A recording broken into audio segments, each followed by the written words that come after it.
गुरु की आवश्यकता होती है और उसी के साथ ऐसे मान लो कि कार्य किया जाता है। अगर आपका गुरु सही है तो ऐसे मान लो कि आप सही हो, आपके सारे कार्य संभव हो पाएंगे।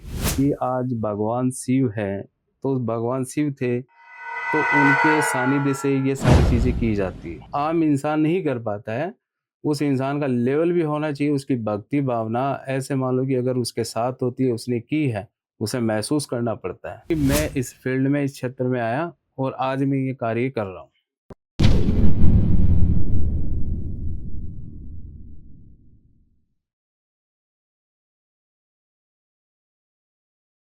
क्या आप भी लाइफ के किसी फेज में फंस गए हो?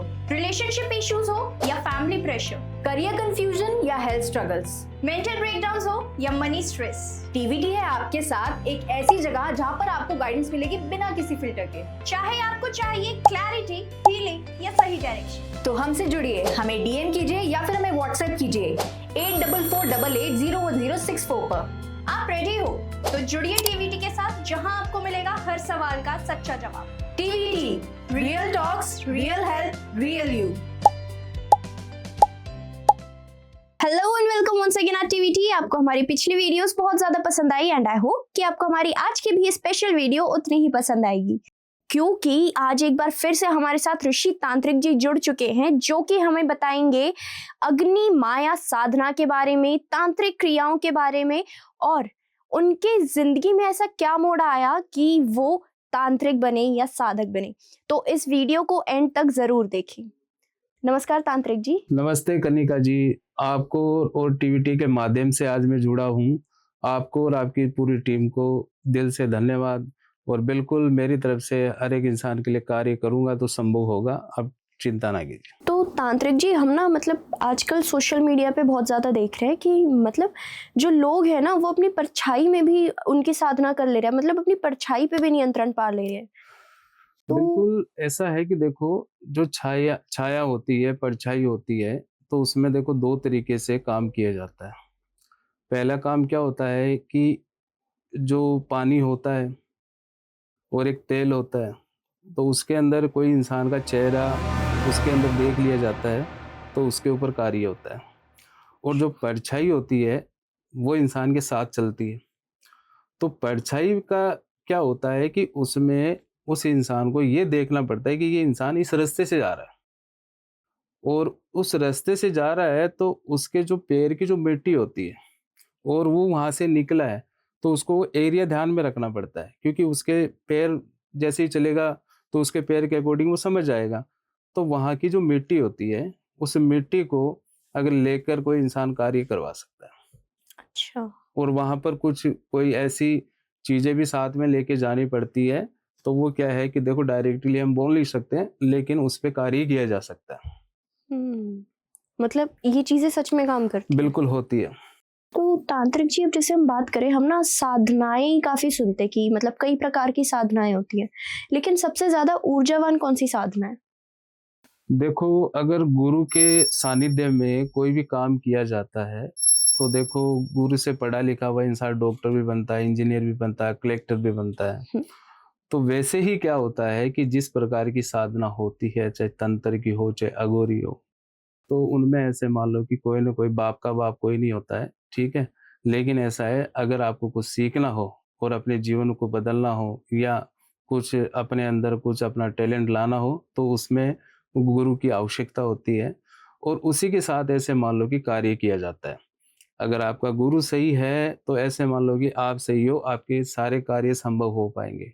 समझ गए? हम्म। क्योंकि गुरु ही ऐसे मान लो कि पहले जब बच्चा होता है तो पहले माँ होती है गुरु, फिर उसके बाद में उसका टीचर होता है, या ऐसे मान लो कि जो कि आश्रम होता है तो वहाँ पे गुरुजी होते हैं, आचार्य होते हैं, तांत्रिक होते हैं, अघोरी होते हैं। तो ऐसा है कि देखो, ये जो तंत्र होता है, मंत्र होता है, हम्म। मंत्र माला शक्ति होती है, चाहे उसमें कोई आत्मा का रूप हो, चाहे उसके अंदर कोई तंत्र का कोई रूप हो, तो ये जो चीज़ें होती हैं, ये श्मशान से जुड़ी हुई रहती है। और ये जो चीज़ें ऐसे हैं कि आज भगवान शिव हैं, तो भगवान शिव थे, तो उनके सानिध्य से ये सारी चीज़ें की जाती हैं, और हम्म। उनकी अर्धांगिनी महाकाली का 9वाँ रूप है ये। तो वहाँ पे ऐसे मान लो कि उन्होंने अगर मुंडी का हार पहन रखा है तो उन्होंने राक्षसों का नरसंहार किया था। और तब भगवान विष्णु और ब्रह्मा जी ने भगवान शिव से यही कहा था कि आप ही रोक सकते हैं। तो वही बात यही है ना कि भगवान बोले शंकर थे, उनको बोला क्योंकि किस लिए बोला जाता है कि अगर उनकी कोई साधना की है, कोई तप किया है या उनकी भक्ति की है, तो वो कोई भी प्रकार का उनको आशीर्वाद दे देते थे और लोग उनका क्या है कि गलत फायदा उठाते। जब उनके परिवार पे बात आई, तब ऐसे मान लो कि महाकाली ने रुद्र अवतार लिया था, तब भगवान शिव को एक बच्चे के रूप में उनके पैरों में आना पड़ा। तब महाकाली ऐसे मान लो कि रुकी थी, नहीं तो उनको रोकने वाला कोई नहीं था। जी। हाँ जी। और अगर अब मैं बात करूं तांत्रिक क्रियाओं के बारे में, तो क्या तांत्रिक क्रिया सबसे ज्यादा खतरनाक होती है?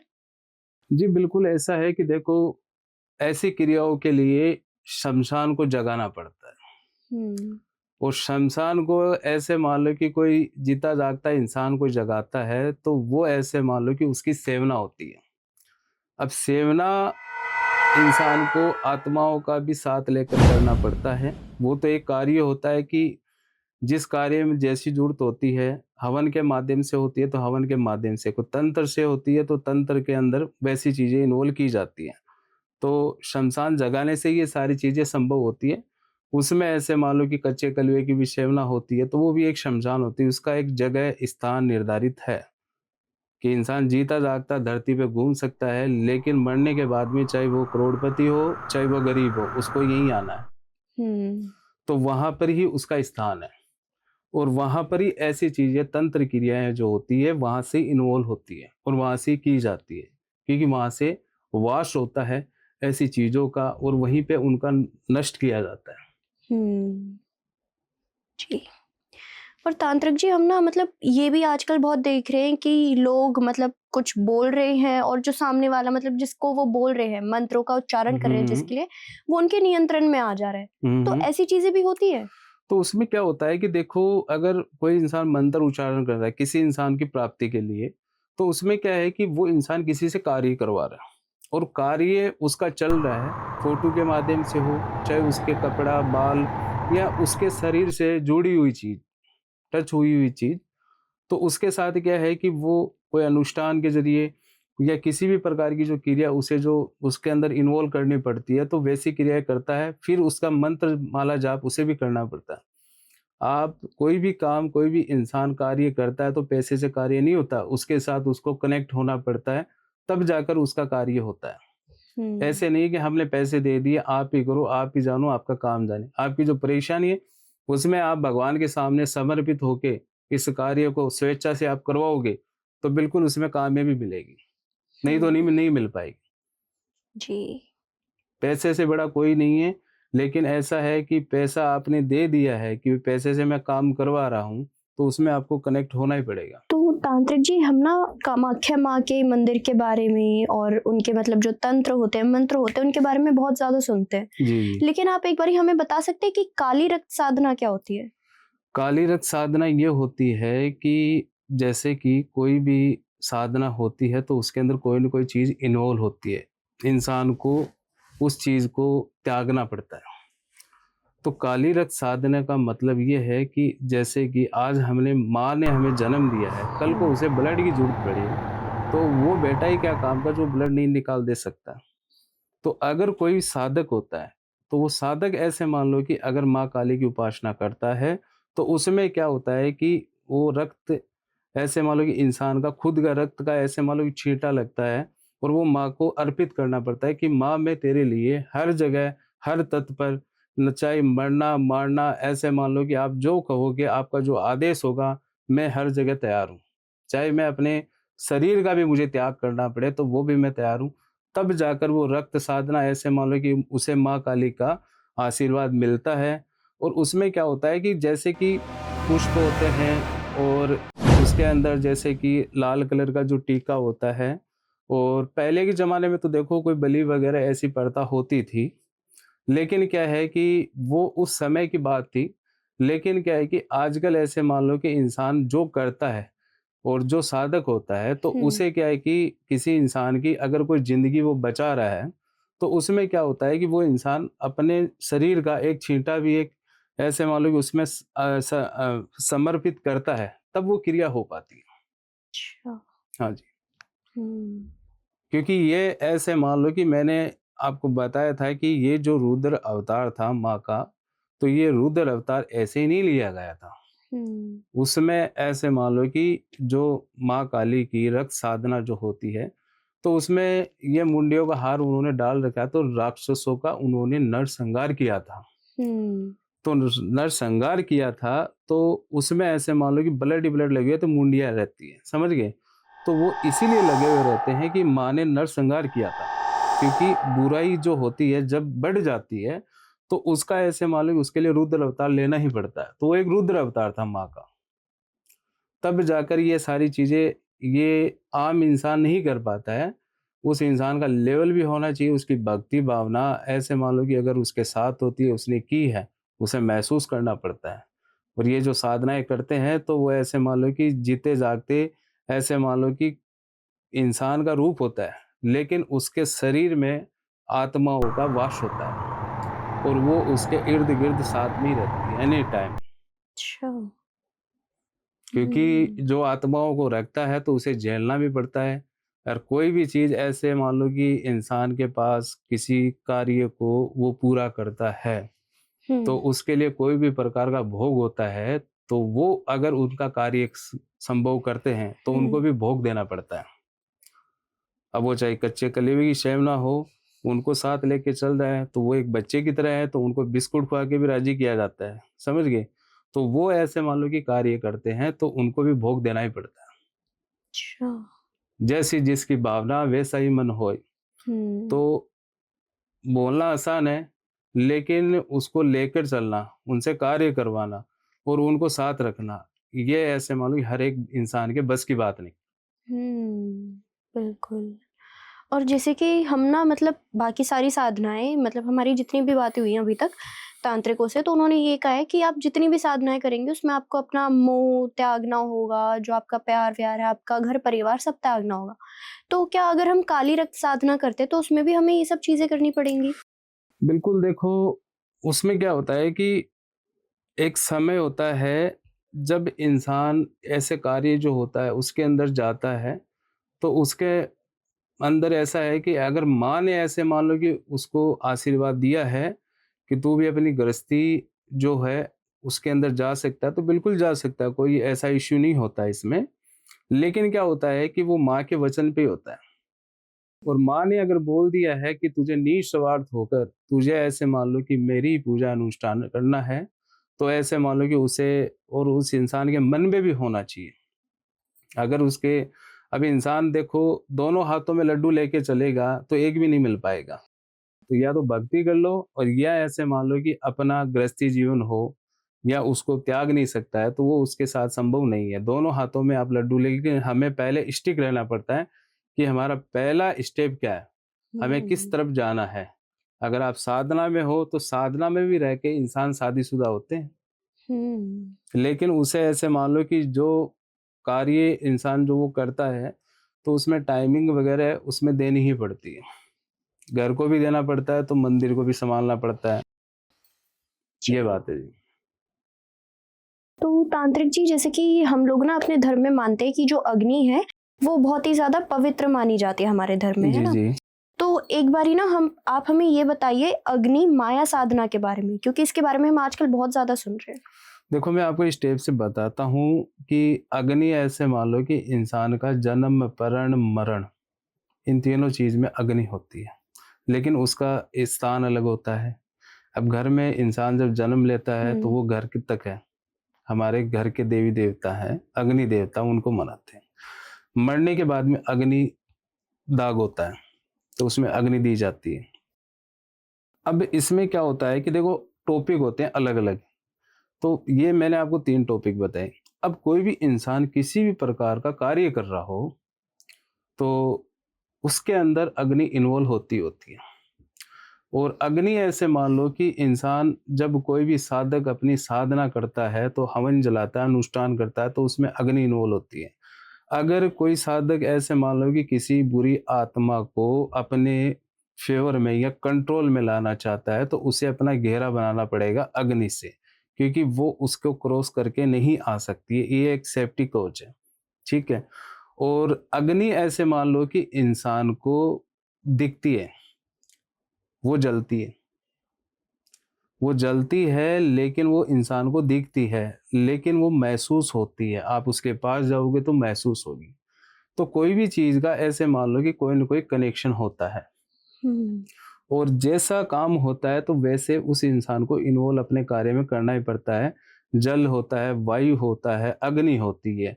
ये जो हमारे 5 तत्व है, तो ये तत्व बने हुए हैं हर प्रकार से, हर कार्य में, हर एक इंसान के साथ होते हैं एनी टाइम। इंसान खुद नहीं जलता है क्या? उसके अंदर अग्नि उत्पन्न होती है, उसका हम्म। इंसान का रवैया चेंज हो जाता है, गुस्सा आता है, तो वो एक अग्नि का रूप होता है। हम्म। कि इंसान से हैवान कैसे बन जाता है इंसान? तो वो अग्नि का रुद्र अवतार ले लेता है उसमें। अच्छा, तो तांत्रिक जी मतलब ऐसा कभी आपके साथ हुआ है कि आप कभी साधना कर रहे हैं और मतलब आपसे कभी भूल चूक हो गई हो, तो फिर उसके जितने भी नेगेटिव इफेक्ट्स होते हैं वो आपको देखने को मिले हो? बिल्कुल मिलते हैं। एक बार हो भी गया था, और किसी इंसान के कार्य के लिए कोई आत्मा का ही काम था। तो उसमें क्या होता है कि देखो, कोई भी चीज़ को अगर लाना होता है, उसे अपने कंट्रोल में करना होता है, उससे पूछा जाता है कि भई तेरा मोटिव क्या है? क्यों इस इंसान को तू परेशान कर रहे हो या कर रही हो? तेरा इसके अंदर रिलीजन क्या है? तो उसे क्या है कि अगर लाना होता है, तो उस इंसान को पहले अपनी सेफ्टी बनानी पड़ती है। सेफ्टी कवच बनाना पड़ता है, जो कि एक घेरा होता है, उसके बीच में वो इंसान बैठा रहता है। अगर बाय द वे 1% अगर मिस्टेक हो जाती है, तो वो एंटर हो जाती है। एंटर होते ही जो साधक हो, चाहे कोई भी तांत्रिक हो, तो उसको ऐसे मान लो कि उसका वो अपना जितना ज़ोर होता है, जितना उसका पावर होता है, तो वो वैसे उसके शरीर से ऐसे मतलब बंदूक की जो गोली होती है ना, वैसे निकल के उस इंसान को पटकती है। अच्छा। और ऐसा कई केसों में हुआ है। तो अगर कोई साधक कोई भी कार्य करता है, तो देखो हाथ में भी कवच होते हैं, गले में भी कवच होते हैं। लेकिन अग्नि और क्योंकि ये जो आत्माएँ होती है, हमें इनका मोटिव नहीं पता होता ना कि ये दरअसल कैसी आत्मा है। हम्म।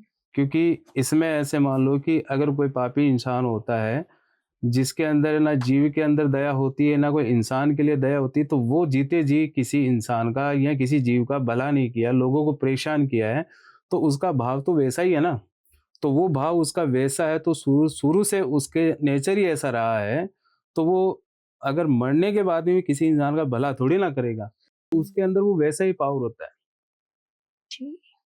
क्योंकि ये चीज़ें एक्सीडेंटल जो केसेज़ होते हैं, तो उनकी आत्मा क्या है कि तृप्त तो होती नहीं है, और वो घूमती रहती है। हाँ, उनको नुकसान पहुँचाना है ना, वो अच्छा लगता है। हम्म। अब आत्मा ऐसे मान लो कि हमारे जो पितर होते हैं, हमारे घर के कुलदेव होते हैं, हम्म। तो जिनको पूजा जाता है, मनाया जाता है, रिझाया जाता है, और 1 साल में 15 दिन आते हैं, 16 दिन आते हैं, तो वो 16 दिन भगवान ने अगर दिए हैं, हमारे ग्रंथों के अंदर वो चीज़ लिखी हुई है, क्योंकि वो हमारे घर के खुद के देवता हैं। अगर आप उनको हम्म। मना लोगे, रिझा लोगे, तो वो 1 साल का आपको 16 दिन में दे देंगे। हम्म। तो तांत्रिक जी, जैसे कि आप बहुत बड़े साधक हैं और इतने समय से तांत्रिक क्रियाएं भी करते आ रहे हैं, जी, जी। लेकिन क्या आपके साथ खुद कभी मतलब कुछ ऐसा हुआ है कि जिसके वजह से आप मतलब तांत्रिक बने या साधक बने? देखो, ये जो आज मैं इस कार्य में हूँ, फ़ील्ड में हूँ, जो भी हूँ, तो ये हमारे खुद के साथ ऐसी घटना हुई है। हमारे ही पड़ोसी थे, तो उन्होंने क्या है कि मेरे खुद के पिताजी के ऊपर ऐसा तंत्र करवाया था कि पूछो मत। उन्होंने क्या है कि जैसे कि चाय होती है, तो चाय के अंदर ऐसे मान लो कि उन्होंने तांत्रिक क्रिया करवा के उस चाय के अंदर, उसके अंदर जो चीनी मिक्स की थी ना, उस चीनी के अंदर कुछ ऐसी चीज़, कोई भभूति वगैरह जो होती है ना, भभूत वगैरह होती है किसी के कंकाल की, तो वो चीज़ उसके अंदर डाली गई थी।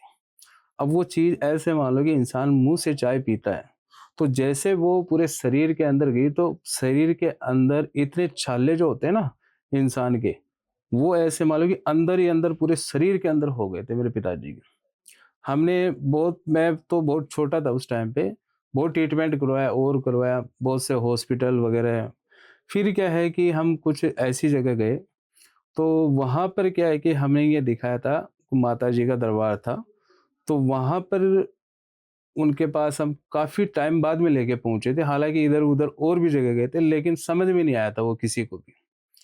तो वहाँ पर क्या है कि उन्होंने जो पुजारी जी थे, तांत्रिक थे, उन्होंने कहा कि आज शनिवार, अमावस्या की रात, अगर ये जो दीपक है ना, मैं इसका ही बता रहा हूँ, अगर ये दीपक पूरी रात चल जाता है, तो ऐसे मान लो कि इसके अंदर कोई तेल की कमी है, ना कोई घी की कमी है, ना इस बत्ती के अंदर कमी है, कोई प्रकार की कमी नहीं है। इसको सेफ्टी के लिए उसके ऊपर काँच का जो आता है, वो भी रखा हुआ था और इसमें हवा की वजह से ये दीपक अस्त नहीं हो सकता है। तो सारी सेफ्टी की हुई थी। तो रात के 12 बजे पहले-पहले ऐसे मान लो कि वो दीपक अस्त हो गया था।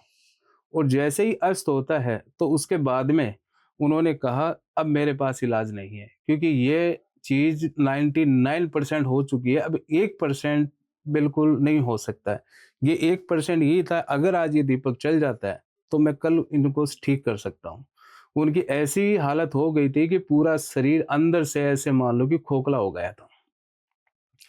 तो फिर ऐसे मान लो कि आज उन्होंने गलत किया है, लेकिन गलत किया है और उसके बाद में मैंने ये कसम खा ली कि मैं अगर ऐसे कोई इंसान कोई पीड़ित होते हैं, मैं बिल्कुल उनकी हेल्प करूँगा और ऐसे मान लो कि ऐसी जो चीज़ें रहेंगी, जो जिसकी ज़िंदगी ख़राब करते हैं, तो उन चीज़ों को ऐसे मान लो कि संसार में ही नहीं रहना चाहिए, जो किसी इंसान की ज़िंदगी ख़राब करते हैं। हम्म। तो ये उसके बाद में ऐसे मान लो कि मैं इस फ़ील्ड में, इस क्षेत्र में आया और आज मैं ये कार्य कर रहा हूँ। जी। नमस्कार, वीडियो देखने के लिए सभी को धन्यवाद दिल से। और अगर आपके जीवन में किसी भी प्रकार की समस्या चल रही हो, तो बिल्कुल आप हमसे कॉन्टैक्ट कीजिए। मेरे नंबर मेरे वीडियो के नीचे होंगे, तो आप बिल्कुल आपकी हर समस्या का समाधान होगा डेफ़िनेटली।